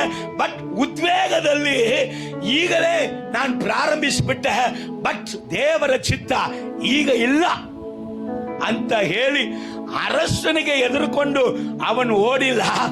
ಅವನು ದೇವರ ಮೇಲೆ ಇಟ್ಟಂತ ನಂಬಿಕೆ, ನಾನು ಕಾದಿರಬೇಕಾದ ಸಮಯ, ನಾನು ವೆಯ್ಟ್ ಮಾಡಬೇಕಾದ ಸಮಯ, ನಾನು ಹೋಗಿ ವೆಯ್ಟ್ ಮಾಡುತ್ತೀನಿ ಅಂತ ನಂಬಿಕೆಯಿಂದ ಓಡುವಾಗಲೇ ಅವನ ಒಳಗಡೆ ಇನ್ನೊಂದು ನಂಬಿಕೆ ಇದ್ದಂತೆ. ಏನಂತ? ಅದೃಶ್ಯನಾದ ದೇವರನ್ನ ಒಂದು ದಿವಸ ನಾನು ದರ್ಶಿಸುತ್ತೇನೆ, ಅದೃಶ್ಯನಾದ ದೇವರು ನನಗೆ ಬಂದು ಭೇಟಿ ಆಗುತ್ತಾರೆ. ಅವರನ್ನ ಯಾವಾಗ ನಾನು ದರ್ಶಿಸುತ್ತೇನೋ ಅವತ್ತು ನನ್ನ ಕೌಂಟಿಂಗ್ ಸ್ಟಾರ್ಟ್ ಅಂತ ಹೇಳಿ ಅವನು ಹೋಗಿದ 1 ವರ್ಷ ಆಯ್ತು, ದೇವರು ಬರ್ತಾರಂದ್ರೆ ಬಂದಿಲ್ಲ. 2 ವರ್ಷ ಆಯ್ತು, ಬರ್ತಾರಂದ್ರೆ ಬಂದಿಲ್ಲ. 10 ವರ್ಷ ಆಯ್ತು, 30 ವರ್ಷ ಆಯ್ತು, 40 ವರ್ಷ ಆಯ್ತು. ಅವನ ನಂಬಿಕೆಯನ್ನು ಕಳ್ಕೊಂಡ. ಹಲ್ಲೆಲೂಯ. ಅವನು ನಂಬಿಕೆಯನ್ನು ಕಳ್ಕೊಂಡ. ಆದ್ರೆ ದೇವರು, ನೀನು ನಿನ್ನ ದರ್ಶನವನ್ನ ಮರೆತರು, ನಾನು ನನ್ನ ದರ್ಶನವನ್ನ ಮರೆತರು, ದೇವರು ನಮಗೆ ಕೊಟ್ಟಂತ ದರ್ಶನವನ್ನ ಎಂದಿಗೂ ಮರೆಯುವುದಿಲ್ಲ. ದೇವರು ನಮಗೆ ಕೊಟ್ಟಂತ ವಾಗ್ದಾನವನ್ನ ಎಂದಿಗೂ ಮರೆಯುವುದಿಲ್ಲ. ಕರ್ತನ ಸಮಯ ಬಂದಾಗ ಕರ್ತನು ಎಕ್ಸಾಕ್ಟ್ ಆಗಿ ಬರ್ತಾ ಇದ್ದಾರೆ. ಆದ್ರೆ ಇವನಂತಾನೆ, ಅಪ್ಪ ನಾನು ತೊದಲ್ ಮಾತುಳ್ಳವನಪ್ಪ, ನಾನು ಇದಕ್ಕೆ ಯೋಗ್ಯನಲ್ಲ, ನನಗೆ ವಯಸ್ಸಾಯಿತು. ಒಂದು ವೇಳೆ 50 ವಯಸ್ಸಲ್ಲಿ ಬಂದಿದ್ರೆ ಸ್ವಲ್ಪ ನನಗೆ ಬಾಡಿಯಲ್ಲಿ ಇನ್ನೂ ಶಕ್ತಿ ಇತ್ತು, ಏನೋ ಮಾಡಬಹುದಂತ ಅನ್ಕೊಂಡೆ. ನೀನು 60 ವಯಸ್ಸಲ್ಲಿ ಬಂದಿಲ್ಲ, ಈಗ 80 ವಯಸ್ಸಲ್ಲಿ ನಾನೇ ನಡೆಯಲಿಕ್ಕೆ ಆಗದೆ 3 ಕಾಲಿಂದ ನಡೀತಾ ಇದ್ದೇನೆ, ನಾನ್ ಬಂದು ಏನ್ ಮಾಡಕ್ಕೆ ಆಗುತ್ತೆ ಅಂತ ಮಾತಾಡ್ತಾನೆ. ಹಲ್ಲೆಲೂಯ. ಯಾರತ್ರ? ದೇವರು. ಹಾಗಾದ್ರೆ ತಪ್ಪು ಮಾಡ್ಬಿಟ್ರ? ನಾನು ತೊದಲ್ ಮಾತು ಅಂತಾನೆ, ದೇವರಕ್ಕಿಂತ ಇವನೇ ಜಾಸ್ತಿ ಮಾತಾಡ್ತಾನೆ. ನೀವು ಓದಿ ನೋಡಿ, 5 ಸತಿ ಇವನೇ ಜಾಸ್ತಿ ಮಾತಾಡ್ತಾನೆ. ಹಲ್ಲೆಲೂಯ. ಸೊ ಒಂದು ವೇಳೆ ಅದ್ಭುತ ವಾಗ್ದಾನ ಲೇಟ್ ಆಗಿ ಬಂದಿದ್ರು ಲೇಟೆಸ್ಟ್ ಆಗಿ ಬರುತ್ತದೆ. ಹಲ್ಲೆಲೂಯ ಹೇಳಿ. ಹಲ್ಲೆಲೂಯ. ಹಲ್ಲೆಲೂಯ. ಮರೆಯುವುದಕ್ಕೆ ಆತನು ಮನುಷ್ಯನಲ್ಲ. ಮೋಸೆಯನ್ನ ಬೇಡ ಅಂತ ಹೇಳಿದವನು ಒಬ್ಬನು ಮಾತ್ರ. ಆದ್ರೆ ದೇವರು ಮೋಸೆಯನ್ನ ನಾಯಕನಾಗಿ ಇಟ್ಟಿದ್ದು 20 ಲಕ್ಷ ಜನರಿಗೆ ಮೇಲೆ. ಹಲ್ಲೆಲೂಯ. ಐಗುಪ್ತ ಅರಸನ ಕಾಳುಗಳು ಮೋಸೆ ಮುಂದೆ ನಡುಗುತ್ತಾ ಇದೆ. ಕೆಂಪು ಸಮುದ್ರವು ಮೋಸೆ ಮುಂದೆ ನಿಲ್ಲಕ್ಕೆ ಆಗದೆ ಎರಡಾಗಿ ಅದು ಹೋಗ್ತಾ ಇದೆ. ಯೋರ್ದಾನು ಮೋಸೆ ಮುಂದೆ ನಿಲ್ಲಕ್ಕೆ ಆಗದೆ ಹಿಂತಟ್ಟಿ ಹೋಗ್ತಾ ಇದೆ. ವಾಹ್! ಅದ್ಭುತಗಳ ಮೇಲೆ ಅದ್ಭುತ. ಜನರು ಯಾವತ್ತು ಎಂದಿಗೂ ಕಾಣದೆ ಕಂಡಿರದೆ ಇದ್ದಂತ ಅದ್ಭುತಗಳು ಮೋಸೆ ಮೂಲಕ ನಡೆಯುತ್ತೆ. ಹಲ್ಲೆಲೂಯ. ಏನಾದ್ರೂ ಮಗಿಮೆ ಕಡಿಮೆ ಆಯ್ತಾ? 80 ವಯಸ್ಸಲ್ಲಿ ಆಗಲ್ಲ ಅಂತ ಅಲ್ಲ, ಮೋಸಕ್ಕೂ ಹುಚ್ಚಿ ಹಿಡಿದಿತ್ತು. ದೇವರ ಮಾತನ್ನ, ಇಲ್ಲಪ್ಪ ನನಗೆ ಆಗಲ್ಲಪ್ಪ, ನನಗೆ ವಯಸ್ಸಾಯ್ತಪ್ಪ, ನನಗೆ ಇನ್ಮೇಲೆ ಆಗಲ್ಲಪ್ಪ, ಇನ್ನು ಮೇಲೆ ನನಗೆ ಪ್ರಾರ್ಥನೆ ಮಾಡಕ್ಕೆ ಆಗಲ್ಲಪ್ಪ, ಇನ್ನು ಮೇಲೆ ನಾನು ನಿನ್ನ ಸೇವೆ ಮಾಡಕ್ಕೆ ಆಗಲ್ಲಪ್ಪ. ಹಾಗಾದ್ರೆ ನೀವು ಹೋದ ವಾರ ಹೇಳಿದಂಗೆ ನಾನು ಹೇಳ್ತೇನೆ, ನೀವು ಫೂಲೋ ಅಥವಾ ದೇವರನ್ನ ಫೂಲ್ ಮಾಡ್ತೀರಾ? ಹಲ್ಲೆಲೂಯ. ನೀವು ಮೂರ್ಖರ ಅಥವಾ ಕರೆದಂತ ದೇವರನ್ನ ಮೂರ್ಖರಾಗಿ ಮಾಡುತ್ತೇವ? Praise the lord. ಕರ್ತನು ಹೇಳ್ತಾ ಇದ್ದಾನೆ, ಈ ಸಂಪೂರ್ಣವಾದ ತಿಂಗಳಲ್ಲಿ 2ನೇ ಆಶೀರ್ವಾದ, ನಿನ್ನ ವೇಟಿಂಗ್ ಪೀರಿಯಡ್ ಮುಗೀತು. ಇನ್ನು ಮೇಲೆ ನೀನ್ ವೆಯ್ಟ್ ಮಾಡಿದಲ್ಲ, ಇನ್ನು ಮೇಲೆ ನೀನು ರಿಸೀವ್ ಮಾಡುವಂತ ವರ್ಷ. ಕರಗಳ ತಟ್ಟಿ ದೇವರ ನಾಮಕ್ಕೆ ಹಲ್ಲೆಲೂಯ.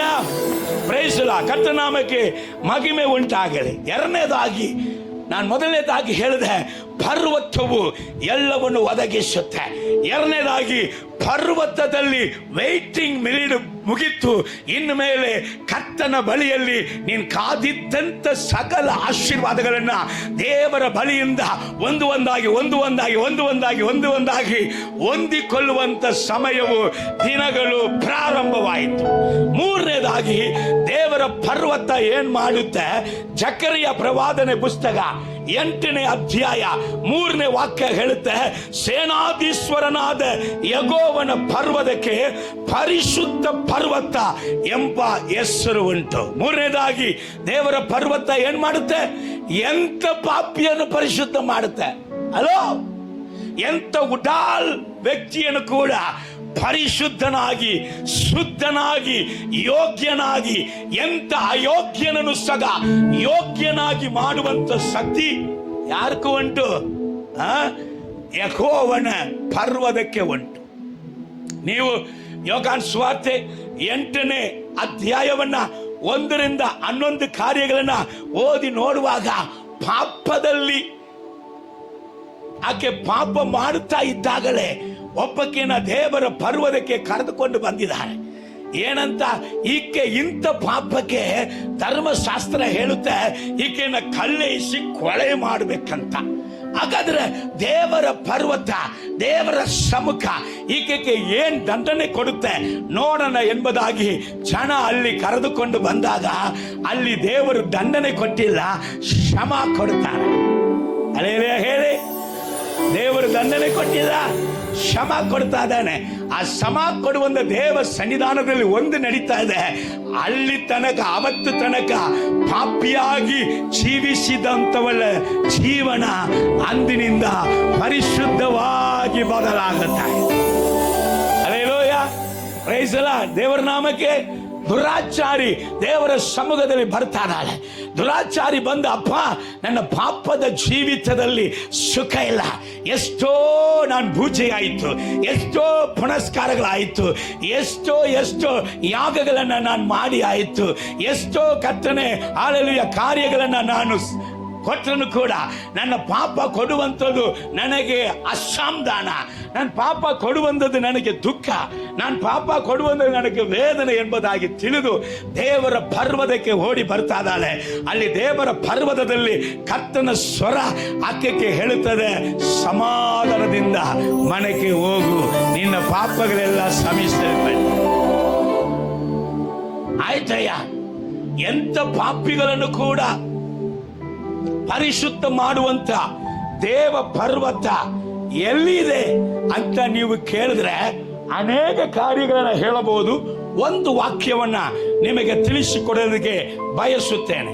ನೋಡೋಣ, ಯೆಶಾಯ ಪ್ರವಾದನೆ ಪುಸ್ತಕ 2ನೇ ಅಧ್ಯಾಯ 2ನೇ ವಾಕ್ಯ. ಅಂತ್ಯಕಾಲದಲ್ಲಿ ಯೆಹೋವನ ಮಂದಿರದ ಬೆಟ್ಟವು, ಅಂತ್ಯಕಾಲದಲ್ಲಿ ಯೆಹೋವನ ಮಂದಿರವು ಬೆಟ್ಟವಾಗಿದೆ. ಹಲ್ಲೆಲೂಯಾ ಹೇಳಿ, ಹಲ್ಲೆಲೂಯಾ ಹೇಳಿ. ಈ ಅಂತ್ಯ ಕಾಲದಲ್ಲಿ ಯಾವುದಪ್ಪ? ದೇವ ಪರ್ವತ. ಹಲ್ಲೆಲೂಯಾ. ಇವತ್ತು ಅನೇಕರು ಮಾಡುವಂತ ಮೂರ್ಖತನ, ಎಲ್ಲಿ ಆಶೀರ್ವಾದ ಸಿಕ್ಕುತ್ತೋ ಅಲ್ಲಿ ಬರಂಗಿಲ್ಲ, ಎಲ್ಲಿ ಬಿಡುಗಡೆ ಸಿಕ್ಕುತ್ತೋ ಅಲ್ಲಿ ಬರಂಗಿಲ್ಲ. ಅದಕ್ಕಿಂತ ಲೋಕದಲ್ಲಿ ಅವರಿಗೆ ಸಂಪಾದನೆ ಹೆಚ್ಚಿ, ಅದಕ್ಕಿಂತ ಲೋಕದ ವಿಶೇಷಗಳು, ಲೋಕದ ಕಾರ್ಯಗಳು ಅವರಿಗೆ ಹೆಚ್ಚು.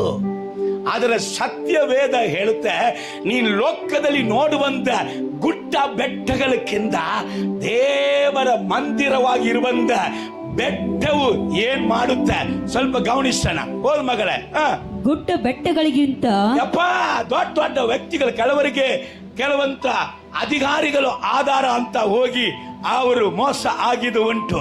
ಕೆಲವರಿಗೆ ಹಣದ ಮೇಲೆ ಆಸೆ ಇಟ್ಟು ಮೋಸ ಆಗಿದ್ದು ಉಂಟು. ಕೆಲವರ ಮೇಲೆ ಎಮ್ಮೆಲೆಗಳು, ಎಂಪಿಗಳ ಮೇಲೆ ಅವರ ನಂಬಿಕೆ ಇಟ್ಟು ಅವರು ಮೋಸ ಹೋಗಿದ್ದು ಉಂಟು. Hallelujah, praise the lord. ಅದರ ಸತ್ಯವೇದ ಹೇಳುತ್ತೆ, ಎಲ್ಲ ಗುಡ್ಡ ಬೆಟ್ಟಗಳಕ್ಕಿಂತ ಉನ್ನತವಾಗಿ ಬೆಳೆದು ನೆಲೆಗೊಳ್ಳುವುದು. ಹಲ್ಲೆಲೂಯಾ ಹೇಳಿ. ದೇವರ ಮಂದಿರ ಎಲ್ಲಾ ಬೆಟ್ಟ ಗುಡ್ಡಗಳಕ್ಕಿಂತ ಉನ್ನತವಾಗಿ ಬೆಳೆದು ಅದು ನೆಲೆಗೊಳ್ಳುತ್ತೆ.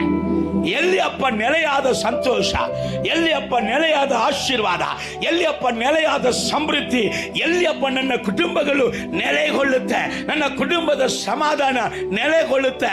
ಸತ್ಯ ವೇದ ಹೇಳುತ್ತೆ, ದೇವರ ಮಂದಿರ ಎಂಬುದಾದ ಬೆಟ್ಟದಲ್ಲಿ ಅದು ಉನ್ನತವಾಗಿ ಬೆಳೆದು ಅದು ನೆಲೆಗೊಳ್ಳುತ್ತೆ. ಆ ಮಂದಿರಕ್ಕೆ ಯಾರೆಲ್ಲ ಬರ್ತಾರಂತೆ? ಓದ್ ಮಗಳೇ, ಕೆಳಗೋದು.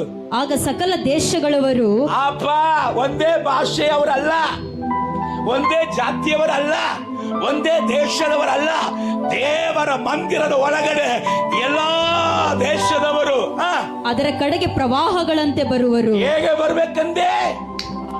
Hallelujah, hallelujah.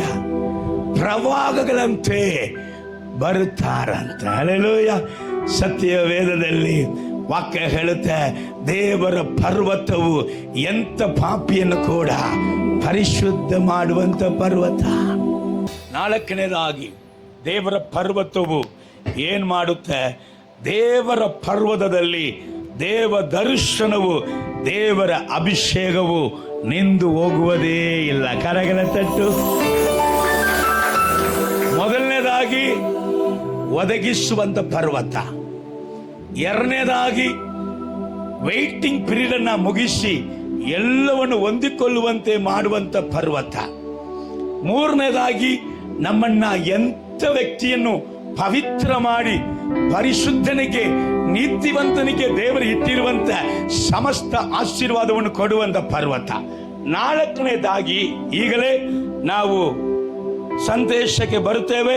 ಎಲ್ಲರೂ ಕೂಡ ಒಂದು ಅರಸರ ಪುಸ್ತಕ 19ನೇ ಅಧ್ಯಾಯ ಮುಗಿಸ್ಬಿಡ್ತೀನಿ. 10 ನಿಮಿಷ ಸಂದೇಶ, ಎದುರುಬೇಡ. ಹಲ್ಲೆಲೂಯ. ಈಗ ನಾನು ಬರ್ತಾನಂತ ಮಾರಯ್ಯ, ಟೈಮ್ ಎಷ್ಟಾಯ್ತು ಅಂತ ಎದುರುಬೇಡ.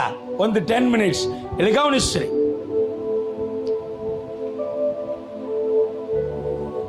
ಒಂದು ಅರಸರ ಪುಸ್ತಕ 19ನೇ ಅಧ್ಯಾಯ 1ರಿಂದ 11 ವಾಕ್ಯಗಳನ್ನ ನಾವು ಗಮನಿಸಿ ಮುಗಿಸಲಿಕ್ಕಿದ್ದೇವೆ. ಅಲ್ಲಿ ದೇವರ ಮನುಷ್ಯನಾಗಿರುವಂತ ಎಲಿಯನು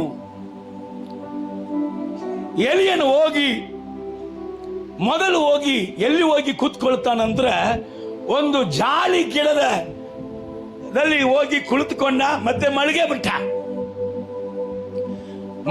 ಅವನು ಹೇಳ್ತಾ ಇದ್ದಾನೆ, ಅಯ್ಯೋ ದೇವರೇ, ನನ್ನ ದರ್ಶನ ಮುಗಿತ್ತು, ನನ್ನ ಸೇವೆ ಮುಗಿತ್ತು. ಯಾರು ಹೇಳಬೇಕು? ಸೇವೆ ಮುಗಿತ್ತಂತ ಇವನು ಹೇಳ್ಬೇಕಾ? ಸೇವೆ ಕೊಟ್ಟವರು ಹೇಳ್ಬೇಕಾ? ಯಾರು ಹೇಳ್ಬೇಕ್ರಿ? ಹಲ್ಲೆಲೂಯ. ಸೇವೆ ಮುಗಿತ್ತಂತ ಯಾರು ಹೇಳ್ಬೇಕಾ? ಓಟವನ್ನ ಆರಂಭಿಸುವವನು, ಓಟವನ್ನ ಮುಗಿಸುವವನು ಯೇಸುವೇ. ಹಲ್ಲೆಲೂಯ. ಅರ್ಧ ಓಟ ಇನ್ನೂ ಏನಾಗಲಿಲ್ಲ, ಮುಗಿದಿಲ್ಲ. ಅವನು ಅನ್ಕೊಂಡಾನೆ, ಫಿನಿಶ್ ಮೈ ವರ್ಕ್, ನಾನು ದೇವರ ಕೆಲಸವನ್ನ ಮುಗಿಸ್ಬಿಟ್ಟೆ, ಇನ್ಮೇಲೆ ಜೀವಿಸೋದೇ ಬೇಡ, ಸಾಯ್ತೀನಿ ಅಂತಾನೆ. ಸಾಯುವಷ್ಟು ಅವನಿಗೆ ದುಃಖ. ಸರಿ ಅಂತ ದೇವರು ಬಿಟ್ಟಿಲ್ಲ. ಅಲ್ಲಿ ಪರಲೋಕದಲ್ಲಿ ಇರುವಂತ ದೇವದೂತರನ್ನ ಕಳಿಸಿ ಅವನ್ನ ಎಬ್ಬಿಸಿ ಒಂದು ರೊಟ್ಟಿ ಕೊಟ್ಟು ಒಂದು ತಂಬಿಕೆ ನೀರು ಕೊಟ್ಟು, ಕುಡಿಯಪ್ಪ, ಎದ್ದೇಳ ಅಂತ ಹೇಳಿದ್ರೆ ಎದ್ದೇಳ್ದ, ಮಧ್ಯೆ ಮಲಗ್ಬಿಟ್ಟ. ಇಲ್ಲಿ ಗಮನಿಸ್ರಿ, ನಿದ್ದೆ 2 ಟೈಪ್ ಬರ್ತದೆ. ಹೊಟ್ಟೆ ತುಂಬ ತಿಂದು ನಿದ್ದೆ ಮಾಡುವವರು ಉಂಟು, ದುಃಖದಲ್ಲಿ ನಿದ್ದೆ ಮಾಡುವವರು ಉಂಟು. ಹೊಟ್ಟೆಗೆ ಊಟನೇ ಬೇಡ, ದುಃಖ ಏನಾಗುತ್ತೆ? ಎರಡೂ ಸೈತಾನಿಂದ ಬರುತ್ತೆ. ಹೊಟ್ಟೆ ತುಂಬ ತಿಂದು ದೇವರ ಸಮ್ಮುಖಕ್ಕೆ ಹೋಗದಂಗೆ ಕೊಡುವಂತ ನಿದ್ದೆಯೂ ಸೈತಾನಿಂದ ಬರುತ್ತೆ. ಓವರ್ ಆಗಿ ದುಃಖವನ್ನ ದೇವರು ಕೊಡದೇ ಇರುವಂತ ದುಃಖ, ಇವನೇ ಅದನ್ನ ಓವರ್ ಮಾಡಿಕೊಂಡು ದುಃಖದಲ್ಲಿ ಕೂಡ ಏನಾಗುತ್ತೆ? ದೇವ ಪರ್ವತಕ್ಕೆ ಬರದ ಹಾಗೆ, ದೇವ ಸನ್ನಿಧಾನಕ್ಕೆ ಬರದ ಹಾಗೆ ನಿದ್ದೆ ಬರುತ್ತೆ. ಸರಿ, ಮತ್ತೆ ಅವನ ಎಬ್ಬಿಸಿ ಅವನಿಗೆ ಊಟ ಕೊಟ್ಟೆ, ಹೋಗುವಂದ ದೂರ, ಬಹಳ ದೂರ ಹೋಗ್ಬೇಕು, ನೀನೇನ್ ಮಾಡಬೇಡ, ಮಲಗಿಕೊಳ್ಳಬೇಡ, ಹೋಗಪ್ಪ ಅಂತ ಹೇಳಿದಾಗ 40 ದಿವಸ ಊಟ ಮಾಡಿ ನಡ್ಕೊಂಡು ದೇವಗಿರಿ ಎಂಬುದಾದ ಆ ಸ್ಥಳಕ್ಕೆ ಬಂದ. ಕರೆ ಸರ್ ಹತ್ರ ಬಂದ್ಬಿಟ್ಟ, ಪರವಾಗಿಲ್ಲ, 40 ವರ್ಷ ನಡ್ಕೊಂಡ್ ಬಂದ, ಇವನು ದರ್ಶನವನ್ನ ಸ್ವಲ್ಪ ಅರ್ಥ ಮಾಡ್ಕೊಂಡ ಅಂತ ತಿಳಿದ್ರೆ ಹೋಗಿ ಗವಿಯನ್ನ ಹುಡುಕ್ತಾ ಇದ್ದಾನೆ. ಗುಹೆ ಹುಡುಕಿ ಅದರ ಒಳಗಡೆ ಹೋಗಿ ಮಲ್ಕೊಂಡಾನ. Hallelujah, praise the Lord. ಈಗ ದೇವರು ಏನಕ್ಕೆ ನೀನ್ ಗುಹೆಯಲ್ಲಿ ಇದೆ, ಓ ಎಲಿಯನೇ, ನೀನ್ ಗುಹೆಯಲ್ಲಿ ಇರುವುದು ಸರಿಯಪ್ಪ, ನೀನ್ ಗವಿ ಒಳಗಡೆ ಇರುವುದು ಏನು, ನೀನ್ ಹೊರಗ ಬಾ. ಯಾರು ನಿನ್ನನ್ನು ದುಃಖಪಡಿಸಿದು, ಯಾರು ಮಾತು ಕೇಳಿ ಗುಹೆಯಲ್ಲಿ ಇದಿ? ಇವತ್ತು ಅನೇಕ ಸೇವಕರು ಗುಹೆ ಒಳಗಡೆ ಹೋಗಿ ಇರುವುದಕ್ಕೆ ಕೆಲವಂತ ವ್ಯಕ್ತಿಗಳ ಸವಿ ಮಾತಿರ್ಬೋದು. ಚೆನ್ನಾಗಿ ಇವನು ಓಡ್ತಾ ಇದ್ದಾಗಲೇ ದಿಢೀರಂತ ಒಂದು ಸವಿ ಮಾತು ಅಂತ ಹಿಂಗ್ ಕೊಡ್ತದೆ. ಇವನು ಹಿಂಗ್ ತಗೊಂಡು ಹಿಂಗ್ ಒಳಗೆ ಇಟ್ಟಾನ್ ನೋಡಿ, ಅಲ್ಲಿಂದ ಮಲಗಿದ. ಅಲ್ಲಿಂದ ಹೌದು, ಬರೀ ಕನಸು. ಅದೇ ತರ ಒಳ್ಳೆದಾಗಿ ಇದ್ದಂತ ಮಗಳು, ಆಕೆ ಹತ್ರ ಕೆಲವಂತ ಜೀನ್ಸ್ ಪ್ಯಾಂಟ್ ಹಾಕಿಕೊಂಡಂತ ನಾಯಿಗಳು ಬಂದು ಅದು ಸವಿ ಮಾತು ಹಾಡಿದ ಕೂಡಲೇ ಅವರು ಹಂಗೆ ಕ್ಯಾಚ್ ಮಾಡಿ ಹಿಂಗ್ ಒಳಗೆ ಇಟ್ಟಾಗ ಮಲ್ಕೊಂಟ್ಲು. ಹಲ್ಲೆಲೂಯ. ನಿನ್ನ ಗವಿ ಒಳಗಡೆ ಇಟ್ಟವನು ಯಾರು? ನಿನ್ನ ಗವಿ ಒಳಗಡೆ ಇಟ್ಟಿದ್ದು ಯಾರು ಮಾತಪ್ಪ? ಸವಿ ಮಾತು ಅಥವಾ ನಿನ್ನ ಎದುರಿಸಿದಂತ ಮಾತು? ಓ ಎಲಿಯನೇ, ನಿನ್ನ ಆತ್ಮಿಕ ಕಣ್ಣು ಕುರುಡಾಗಿದೆ ಏನೋಪ್ಪ? ಕುರುಡಾಗಿ ಮುಗಿತ್ತು, ಎಲ್ಲ ಮುಗಿತ್ತಂತ ನೀನು ಹೆಂಗ್ ಹೇಳ್ತಿ? ದೇವರು ಹೇಳ್ತಾ ಇದ್ದಾರೆ, ಆತ್ಮಿಕ ಕಣ್ಣು ಕುರುಡಾಯ್ತು ಹೊರತು ನಿನ್ನ ಮೇಲೆ ನಾನು ಇಟ್ಟಿರುವಂತ ಅಭಿಷೇಕವೋ, ನಿನ್ನ ಮೇಲೆ ನಾನು ಇಟ್ಟಿರುವಂತ ದರ್ಶನವೋ ಅದು ಕುರುಡಾಗಿಲ್ಲ, ಅದು ನಿನ್ನಂತೆ ಬೆಳಗಿನವಾಗಲಿಲ್ಲ, ನಿನ್ನ ಮೇಲೆ ಅದು ಬಲಿಷ್ಠವಾಗಿದೆ. ನೀನು ಇಲ್ಲಿ ತನಕ ಮಾಡಿದಂತ ಜಯಿಸಿದಂತ ಕಾರ್ಯಗಳಕ್ಕಿಂತ ಶ್ರೇಷ್ಠವಾದ ಕಾರ್ಯಗಳನ್ನ ಮಾಡುವುದಕ್ಕಾಗಿ ಅದು ಕಾದಿದೆ. ಅದು ನಿನಗೋಸ್ಕರ ವೈಟ್ ಮಾಡ್ತಾ ಇದೆ. ನನ್ನ ಅಭಿಷೇಕ ಏನಾಗಲಿಲ್ಲ, ಅದು ಒಂದು ದಿವಸವು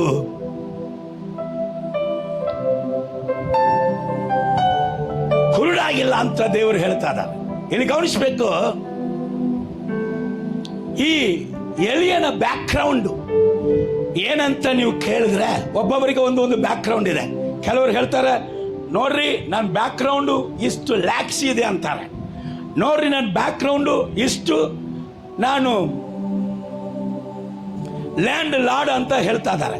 ಕೆಲವರು ನಾನು ಗೌರ್ಮೆಂಟ್ ಜಾಬ್ ಅಲ್ಲಿ ಇದ್ದೇನೆ, ಅದು ನನ್ನ ಬ್ಯಾಕ್ ಗ್ರೌಂಡ್ ಅಂತ ಹೇಳ್ತಾರೆ. ಕೆಲವರು ನಾನು ಒಂದು ಫೋನ್ ಮಾಡಿದ್ರೆ 1000 ಮಂದಿ ಬರ್ತಾರೆ, ಅದು ನನ್ನ ಬ್ಯಾಕ್ ಗ್ರೌಂಡ್ ಅಂತ ಹೇಳ್ತಾರೆ. ಆದ್ರೆ ಇಲ್ಲಿ ಎಲಿಯನು ಅವನ ಬ್ಯಾಕ್ ಗ್ರೌಂಡ್ ಏನಪ್ಪ ಅಂತ ನೀವು ಕೇಳುವಾಗ, ನೀವು ಮನೆಯಲ್ಲಿ ಹೋದ್ರಿ 17ನೇ ಅಧ್ಯಾಯ, 1 ಅರಸರ ಪುಸ್ತಕ 17ನೇ ಅಧ್ಯಾಯ 1ನೇ ವಾಕ್ಯವನ್ನ ಓದಿ ನೋಡ್ರಿ.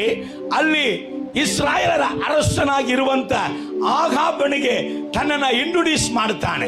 ನಾನು ಯಾರು ಗೊತ್ತಾ? ನನ್ನ ಬ್ಯಾಕ್ ಗ್ರೌಂಡ್ ಏನ್ ಗೊತ್ತಾ?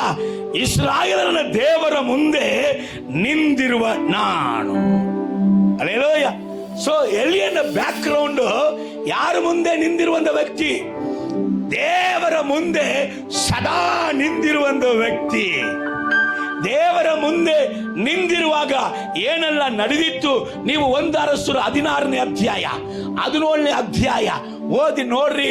ಅಲ್ಲಿ ಮೊದಲು ಸಾರಿಬಾತ್ ವಿಧವೆಯ ಮನೆಯಲ್ಲಿ ಅದ್ಭುತ, ಆಮೇಲೆ ಸತ್ತು ಹೋಗಿದಂತ ಒಂದು ಮಗನನ್ನ, ಒಂದು ಹುಡುಗನನ್ನ ಜೀವಂತನಾಗಿ ಎಬ್ಬಿಸುತ್ತಾನೆ. 3 ವರ್ಷ ಅವನು 3 ವರ್ಷ ಮಳೆ ಸುರಿಯಬಾರದು ಎಂಬುದಾಗಿ ಆಕಾಶಕ್ಕೆ ಅಪ್ಪಣೆ ಕೊಟ್ಟಾಗ ಮಳೆ ಬಂದಿಲ್ಲ. 3.5 ವರ್ಷ ನಂತರ ಆಕಾಶ ಇನ್ನು ಮೇಲೆ ಮಳೆ ಬರಲಿ ಅಂದಾಗ ಮಳೆ ಬಂತು. ಸುಳ್ಳು ಪ್ರವಾದಿಗಳು 450 ಮಂದಿ ಯೆಜಬೇಲಿನ ಸುಳ್ಳು ಪ್ರವಾದಿಗಳನ್ನ ಕತ್ತರಿಸಿಕೊಂಡ. ಅದು ಮಾತ್ರ ಅಲ್ಲ, ಪರಲೋಕದಿಂದ ಆಕಾಶದಿಂದ ಯಾರು ಮಾಡುವುದಕ್ಕೆ ಸಾಧ್ಯ ಇಲ್ಲದಂತ ಬೆಂಕಿಯನ್ನ ಇಳಿಸಿದ. ಈ ರೀತಿಯಾದ ಚರಿತ್ರ ನಾಯಕನಾಗಿ ಅವನು ಯಾವಾಗ ಇದ್ದ? ಅವನ್ ದೇವರ ಮುಂದೆ ನಿಂದಿರುವಂತ ಕಾಲವಲ್ಲ, ಚರಿತ್ರ ನಾಯಕನಾಗೇ ಇದ್ದ. ಯಾವಾಗ ಅವನ ಯೋಜನೆಯಲ್ಲಿ ಅವನ್ ನಡೆದಾನೋ ಅವಾಗ ಗವಿ ಒಳಗಡೆ ಹೋಗಿದ್ದಾನೆ. ಅಲ್ಲೇಲೂಯ ಹೇಳಿ. ದೇವರ ಮುಂದೆ ನಿಂದಿರುವಂತ ವ್ಯಕ್ತಿ ಅವನ ಜೀವಿತದಲ್ಲಿ ದೇವ ದರ್ಶನದಲ್ಲಿ ದೇವ ಚಿತ್ತದಲ್ಲಿ ನಿಂದಿರುವಾಗ ಎಲ್ಲಾದ್ರೂ ಸೋಲು ಕಂಡಿದ್ದೀರಾ? ಆದ್ರೆ ಈಗ ಸೇವಕನು ಪರ್ಸನಲ್ ಆಗಿ ಇದುವೇ ದೇವ ತಿಟ್ಟ, ನಾನು ಹೋಗುವುದೇ ದೇವರ ಮಾರ್ಗ, ಇದುವೇ ಸರಿ ಅಂತ ಹೇಳಿ ದೇವರ ಮುಂದೆ ನಿಲ್ಲುವುದನ್ನ ಬಿಟ್ಟು ತನ್ನ ಮನಸ್ಸು ಏನ್ ಪ್ರೇರೇಪಿಸುತ್ತದೋ ಅಂತ ಸೇವೆಯನ್ನು ಮಾಡುವಾಗ ಅವನಿಗೆ ಬಂದದಲ್ಲ ಸೋಲು, ಅವನಿಗೆ ದರ್ಶನ ಮರೆತೋಯಿತು. ಅವನ್ ಬೇಡುವುದಲ್ಲ ಮರಣ, ಜೀವಕಾಲವಲ್ಲ. ಈ ಮರಣ ಕತ್ತಲೆಯಲ್ಲಿ ಹಿಡಿಯಲ್ಪಟ್ಟಂತ ಜನರನ್ನ ಬಿಡುಗಡೆ ಮಾಡುವುದಕ್ಕಾಗಿ ಮರಣದ ಕ್ರಿಯೆಗಳಿಗೆ ತನ್ನ ಮರಣದಿಂದ ಮರಣ ತಂಡನೆ ಕೊಟ್ಟಂತ ಯೇಸು ನಮ್ಮ ರಕ್ಷಕನು. ಅಲ್ಲೇಲೂಯ. ನಾವು ಮರಣದ ಕ್ರಿಯೆಗಳ ಮುಂದೆ ಹೋಗಿ ನಿಂತುಕೊಳ್ಳುತ್ತೇವೆ ಅಂದ್ರೆ ದೇವರ ಮುಂದೆ ನಾವು ನಿಂತುಕೊಳ್ಳುವುದನ್ನ ಮರೆತು ಬಿಟ್ಟಿದೆ ಅಂತ ಅರ್ಥ. ಇವನ ಅಧ್ಯಕ್ಷ ಏನು, ಇವನ ಗುರುತು ಏನು? ಇಸ್ರಾಯೇಲರ ದೇವರ ಮುಂದೆ ನಿಲ್ಲುವವನು. ಈಗ ದೇವರು ಹೇಳ್ತಾರೆ, ಎಲಿಯಾ ನಿನ್ನ ಗುರುತನ ಮರೆತು ಬಿಟ್ಟಿಯಲ್ಲ, ನಿನ್ನ ಅಡ್ರೆಸ್ಸನ್ನ ಮರೆತು ಬಿಟ್ಟಿಯಲ್ಲ, ತಿರುಗಿ ಬಾ ಹೊರಗೆ, ತಿರುಗಿ ಬಾ ನನ್ನ ಸಮ್ಮುಖಕ್ಕೆ, ತಿರುಗಿ ಬಂದು ನನ್ನ ಮುಂದೆ ನಿಲ್ಲು. ನಿನ್ನ ದರ್ಶನದ ಕಣ್ಣು ತೆರೆಯುತ್ತೆ, ನಿನ್ನ ಆತ್ಮಿಕ ಕಣ್ಣು ತೆರೆಯುತ್ತೆ, ಬಂದು ನಿಲ್ಲು ಅಂತ ಹೇಳ್ತಾ ಇದ್ದಾರೆ. ಆದರೂ ಅವನಿಗೆ ಮುಖ ಎಷ್ಟು ಒಪ್ಪಿಕೊಂಡಿದೆ, ಎಲಿಯನೇ ಮುಖ ಒಪ್ಪಿಕೊಂಡಿದೆ. ಇನ್ನು ಅವನ ದುಃಖದಿಂದ ಹೊರಗೆ ಬರಲಿಕ್ಕೆ ಆಗ್ಲಿಲ್ಲ. ಮೂಗು ಒಂದು ಕೆಜಿ 2 ಕೆಜಿ ವೆಯ್ಟ್ ಆಗ್ಬಿಟ್ಟಿತ್ತು. ದೇವರು ಪರವಾಗಿಲ್ಲ, ನಿನ್ನ ಮೂಗು ಎಷ್ಟು ವೆಯ್ಟ್ ಆದ್ರೂ ಪರವಾಗಿಲ್ಲ, ನೀನ್ ತಿರುಗಿ ಬರುವ ತನಕ ನಾನ್ ಬಿಡಂಗಿಲ್ಲ, ಇಲ್ಲೇ ನಿಲ್ವ. ಅಲ್ಲೇಲೂಯ. ನೀನ್ ದುಃಖ ನಾನು ಎಲಿಯನ್ ಬಗ್ಗೆ ಹೇಳ್ತೀನಿ ಅಂತ ತಿಳ್ಕೊಬೇಡ, ಆದ್ರೆ ನಾನು ಎಲಿಯನ್ ಬಗ್ಗೆನೇ ಹೇಳ್ತಾ ಇದ್ದೀನಿ. ಅಲ್ಲೇಲೂಯ. ಮೂಗು ಎಷ್ಟು ವೆಯ್ಟ್ ಆದ್ರೂ ಅಭಿಷೇಕ ಕೊಟ್ಟಂತ ದೇವರು ಬಿಡಂಗಿಲ್ಲಪ್ಪ. ಮಗ ಯಾರಕ್ಕೆ ಭಯಪಟ್ಟುಕೊಂಡು, ಯಾರ ಮಾತಿಗೆ ಭಯಪಟ್ಟುಕೊಂಡು ಇಲ್ಲಿ ಬಂದಿ ಅಂತ ಹೇಳಿದಾಗ ಅವನು ಯೆಜಬೇಲ್ ಅಂತಾನೆ, ಒಬ್ಬನು ಸಾಲ ಅಂತಾನೆ, ಒಬ್ಬನು ಕೆಲಸ ಸಿಕ್ಕಿಲ್ಲ ಅಂತಾನೆ, ಒಬ್ಬನು ನನ್ನ ಹೆಂಡತಿ ನೀ ಕೊಟ್ಟಂತ ಹೆಂಡತಿ ಅಂತಾನೆ, ಒಬ್ಬನು ನನ್ನ ಕುಟುಂಬದ ಭಾರ ಅಂತಾನೆ, ಒಬ್ಬನು ನನ್ನ ತಲೆ ಒಳಗಡೆ ಹೋಗಲೇ ಇಲ್ಲ ಅಂತಾನೆ, ಒಬ್ಬನು ಇದಕ್ಕೆ ನಾನು ಬಲ ಇಲ್ಲ ಅಂತಾನೆ, ಒಬ್ಬೊಬ್ಬನು ಒಂದು ಹೇಳ್ತಾನೆ. ಎಲಿಯನ ಹೇಳ್ತಾನೆ ಯೆಜಬೇಲ್ ಅಂತ. ದೇವರು ಹೇಳಿದ್ರು ಅದು ಒಂದು ದೆವ್ವ. ಯಾರದ? ಅದು ಒಂದು ದೆವ್ವಲೇ, ಒಂದು ಪಿಚಾಚು, ಅದಕ್ಕ ನೀನು ಎದರ್ದಿ. ಎಲಿಯ, ನಿನಗೆ ಗೊತ್ತಾ, ನಿನ್ನನ್ನ ಎದುರಿಸಿದಂತ ಯೆಜಬೇಲನ್ನ ಅದರ ಕ್ರಿಯೆಗಳನ್ನ ಅಳಿಸುವಂತ ಅಭಿಷೇಕ ನಿನ್ನಲ್ಲಿ ಇದೆ, ಅದು ಗೊತ್ತಾ ನಿನಗೆ? ಅಲ್ಲೇಲೂಯ. ನಿನ್ನ ಎದುರಿಸುವಂತ ಕ್ರಿಯೆಗಳನ್ನ ಅಳಿಸುವಂತ ವ್ಯಕ್ತಿಗಳನ್ನ ಅಭಿಷೇಕಿಸುವಂತ ಎಬ್ಬಿಸುವಂತ ಅಧಿಕಾರ ಅಭಿಷೇಕ ನಿನ್ನಲ್ಲಿದೆ. ನೀನು ಯೆಜಬೇಲಕ್ಕೆ ಎದರ್ತಾ ಇದ್ದೀ. ಯೆಜಬೇಲ್ ಸಾಯ್ತಾಳ. ಯೆಜಬೇಲ್ ರಾಣಿಯಾಗಿ ಇದ್ದು ಸತ್ತರೂ ಕೂಡ ರಾಣಿಗೆ ಕೊಡುವಂತ ಒಂದು ಮರ್ಯಾದೆಯನ್ನು ಕೊಟ್ಟು ಆಕೆಯನ್ನ ಸಮಾಧಿ ಮಾಡುವುದಿಲ್ಲ. ಆಕೆ ಹೆಣವನ್ನು ಕೂಡ ನಾಯಿ ನಕ್ಕುತ್ತೆ, ನಾಯಿ ತಿಂತ ಅಂತ ಒಂದು ಪರಿಶುದ್ಧಿ ನಿನ್ನನ್ನ ಎದುರಿಸಿದವಳಿಗೆ ಬರುತ್ತೆ. ಇನ್ನೊಂದು ಗೊತ್ತಾ ಎಲಿಯ, ನಿನಗೆ ಮರಣ ಇಲ್ಲಲೇ ಅಪ್ಪ. ಎಲ್ಲರಿಗೂ ಸಂಭವಿಸುವಂತೆ ನಿನಗೆ ಮರಣ ಸಂಭವಿಸುವುದಿಲ್ಲ. ನಿನ್ನವನ್ನ ಎಂತ ಸಮಾಧಿ ಕೂಡ ನಿನ್ನನ್ನ ಇಟ್ಟುಕೊಳ್ಳುವುದಿಲ್ಲ. ನೀನು ಎತ್ತಲ್ಪಡುವಂತ ದೇವ ವಿಶೇಷವಾದ ಅಭಿಷೇಕ. Alleluia, alleluia. ಹೌಸ ಪ್ರೇರೇ, ನಿನ್ನನ್ನು ಎದುರಿಸುವಂತ ಎಂತ ಶಕ್ತಿಗಳಿಗೂ ನೀನು ಭಯಪಡಬೇಡ. ನಿನ್ನನ್ನ ಅಳಿಸುವುದಿಗೆ ಸೈತಾನ್ ಪ್ರೇರೇಪಿಸಿದಂತ ಕ್ರಿಯೆಗಳನ್ನ ಅಳಿಸುವಂತ ಅಭಿಷೇಕ ನಿನ್ನಲ್ಲಿ ಇದೆ, ನಿನ್ನಲ್ಲಿ ಇದೆ, ನಿನ್ನಲ್ಲಿ ಇದೆ. ಹಲೋ ಹೌಸ್ ಆಫ್ ಪ್ರೇಯರ್, ನೀನನ್ನ ಅಳಿಸಲಿಕ್ಕೆ ಆಗಲ್ಲ. ದೇವರ ಸಭೆಯೇ ನೀನು ಎತ್ತಲ್ಪಡುವಂತ ದೇವರ ಸಭೆಯಾಗಿದೆ. ನೀನು ಎತ್ತಲ್ಪಡುವುದಕ್ಕಾಗಿ ದೇವರಿಂದ ಕರೆಯಲ್ಪಟ್ಟಂತ ಉತ್ತಮವಾದ ಸಭೆ. ಸಭೆಕರೇ, ಕರ್ತನು ಹೇಳ್ತಾ ಇದ್ದಾನೆ, ಯಾರಿಗೆ ಹೆದರ್ತಾ ಇದೆ? ಯೆಜಬೇಲ ನಿನಗೆ ದರ್ಶನ ಕೊಟ್ಟ, ಯೆಜಬೇಲ ನಿನ್ನನ್ನು ಕರೆದ, ಯೆಜಬೇಲ ನಿನ್ನ ಕಾಪಾಡಿದ, ಯೆಜಬೇಲ ನಿನಗೆ ಊಟ ಹಾಕಿದ. ನಾನ್ ಹಾಕಿದ್ದೀನಿ. ಎಲಿಯ ಬಾ ಎದ್ದು ಹೊರಗೆ.